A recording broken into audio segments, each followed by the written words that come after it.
I'm surprised that nobody has used this descriptor for the Republicans and the MAGA movement in general. They are sadists. They are very, very, very sadistic. And as a result of violent rhetoric for such a long time, the dehumanization of marginalized groups, the vilification against the left in this country, which the Democrats have really not helped that much with, to be honest. There's various reasons why I think that's the case. But MAGA is a sadistic cult. What is a sadist? A sadist is somebody who takes pleasure in the suffering of other people. So that's why I've compared, Charlie Kirk, who met a tragic end. We still don't know why or really how that happened. I do not condone violence. I condemn all political violence. Actual violence against people is what I'm talking about.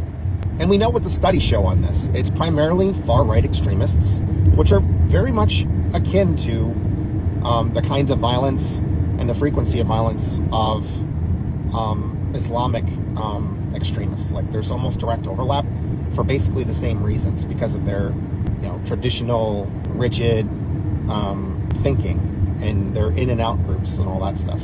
People on the left are not prone to political violence. They're just not. We don't see that as a means to political change. It's not effective. It just makes people hate you. So yeah, they're sadists. Like, sadists enjoy the other people's suffering, and I don't enjoy anybody's suffering. Like, that's one of the reasons why I'm like, I don't really like the whole FAFO stuff, because I don't enjoy seeing people suffer. I wish that they chose differently, and the country is suffering because of a lot of poor choices. And yes, I blame the Republican Party. I blame the oligarchs that fund all of it. And I also blame the Democratic Party. I blame AIPAC and their involvement in our government, which seems to be like an Israel first government. It seems to be oligarchs first. It seems to be wealthy elite first and foremost. And it constantly screws over our people. Folks, if you're listening to me and you have, wherever you are in the political spectrum, I am not your enemy. I want this country to be better for all of us, and I think it can be. And it's got nothing to do with multiculturalism. It's got nothing to do with the fact that, like, we allow for freedom of religion or freedom from religion. I don't think it has anything to do with the fact that, like, trans people that, now are struggling to get healthcare that they need. It's got nothing to do with LGBTQ plus people. It's not that stuff at all. Because lots of places have all of that, and they're doing just fine. And you know what they do differently? They do tax policy different. They do more robust social programs. Their governments actually fund and do things for their people. Crazy idea. And it's not capitalism. It's not profit over everything. They have more regulated forms of capitalism, which is a good thing. Stronger regulations are a good thing. I mean, obviously you don't want to go too far, because businesses still need to operate, but you're not allowed to hurt people. You're not allowed to poison people. So, yeah. Republicans today are sadists, and they're a lot of them are white supremacists, and thankfully a lot of people are starting to wake up as it turns out. People do leave cults sometimes, and everybody has their own breaking point, but I'm hearing, which I'm happy about. I'm hoping these people are going to be okay, and I know they're going to have a difficult time, but if you're leaving MAGA, the MAGA cult, and you're realizing the harms of the Republican Party, and we can talk about the Democratic Party for sure. We need better leaders in both parties, and we need more options. And politics, it's normal to be critical of politicians and political parties. It's totally normal. I wish people would stop with this binary. I keep getting hit by people, I'll say something about the Democratic Party that's a criticism, and they automatically assume that I'm defending Republicans. And that's not what's being discussed, and that's not the default. And just because I have a positive vision for what the Democratic Party should be and should be working for, they just assume I want perfection. And then it's some kind of purity thing. And I didn't say that. It's not okay to be dishonest in a conversation, ever. It's not okay to claim that someone is implying something. No. You have to ask. You have to get verification for that. And you shouldn't just imply that. You can ask a question, but just assume, just, there's a lot of what I would refer to, baby brain politics speech. There's so many people in this country have zero political literacy. Their general literacy is poor. Their media literacy is poor. The conversations in America have just gone so far beyond bonkers. It's so hard to talk to people like they're on the same level when you pay attention to what's going on and you think critically about it, and you don't just accept the narratives in the mainstream on what the crazies on the right are saying, which is just nuts. It's just fascism. It's just fascist rhetoric. If they don't want to be called fascists, they should stop talking like it, and they should stop acting like it. Stop being fascists. And the Democrats, a lot of them, the establishment Democrats, they're better than Republicans, but that's not a high bar. Like, that's not really saying that much. I would vote for Iraq before I vote for Donald Trump, but I'd also vote for Iraq before I voted for Hakeem Jeffries or Chuck Schumer or anybody else in the party that takes AIPAC money, that takes big insurance lobby money, that takes Wall Street money, that takes, what's the other one? Big tech? I think I might have said that one. And the Republicans, like, they're bought and sold by the oil lobby, AIPAC, a bunch of other moneyed interests, wealthy people, the people in the big media space, pharmaceuticals. I can't remember who funds, like, people get it twisted that, like, it matters that the Democrats get more money from the PACs than the Republicans do, but the Republicans overall, they have a lot more dark money funding them in general. I want all that stuff out, and I want our politicians to actually work for us instead of the moneyed interests. And I want them to tell the moneyed interests that, listen, we are kind of in a moment that is very similar to when FDR was president or coming to be president.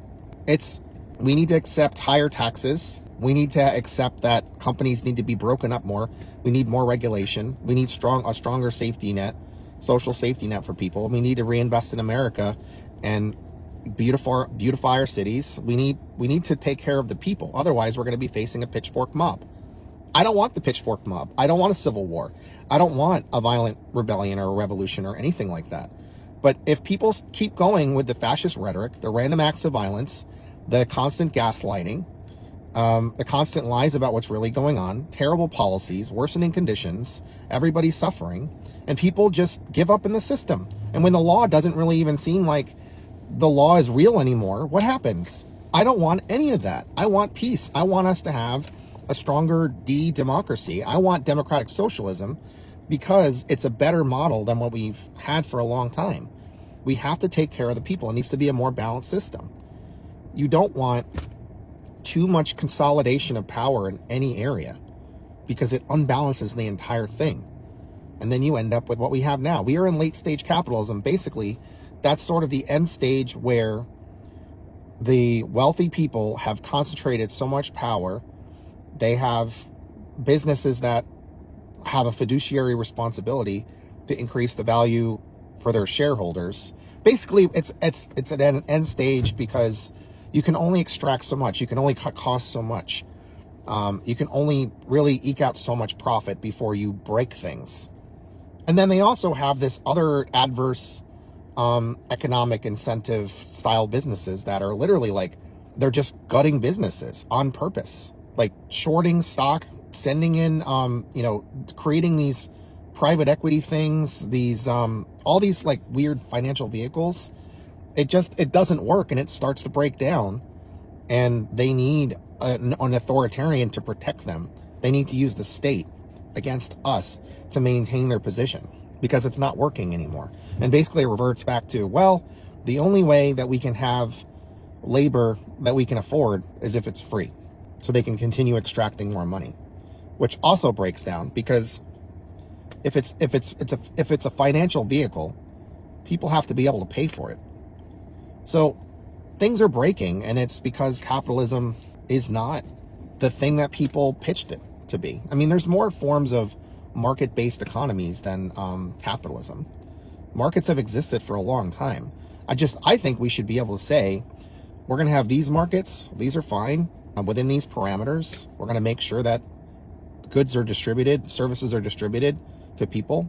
More planned economies. Like, people that argue that you can't have a planned economy have never looked at like the Walmart operation. I'll just say that real quick. They got that shit down to a science. So why can't we do that for other things that people need? There's no reason why we can't have everything that we need. We just have to make it happen. So for those leaving MAGA, great.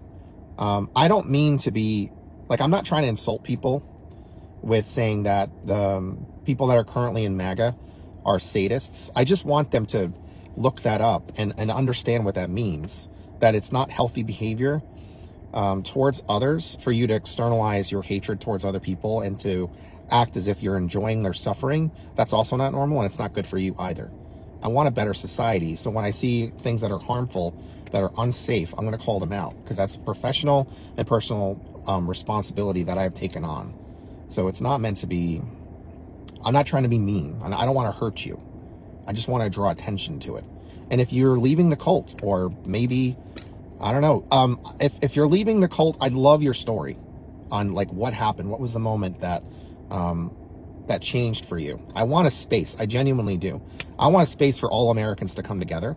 And believe me, MAGA folks, listen, I punch the liberals rhetorically. I punch the liberals. I punch the neoliberals. I punch other leftists sometimes. I push everyone because I want a real conversation and I want real change. And the only way we do that is dealing with that conflict, figuring out how we work together so we can actually have a message that works and wins. And I'm going to take some losses in that process. People are going to get pissed off at me and not follow me and or whatever, or hate on me. And I'm willing to take that risk, because from what I've learned in life, having an open and honest conversation that's hard with people, working through something difficult, is what forms the strongest bonds, and it develops skills. That's growth. And I've done it over and over and over and over again. People struggle with the process. I know they're gonna. That's what deeper thinking does. That's when you break from that cognitive dissonance thing. That's when you like have a set of beliefs and you really believe in them, and somebody says something to the contrary that breaks up that whole framework of your understanding. And it is hard. It really screws with your head. You're like, oh, you resist.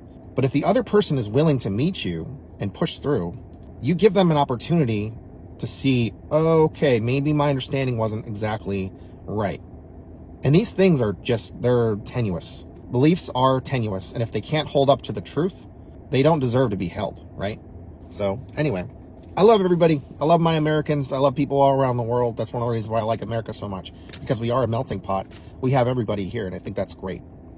And if we can get on the same page and work together on the project that's creating a better world for all of us, starting in our nation, wherever we are, I think it's a good thing. And we have to squash the things that are harmful.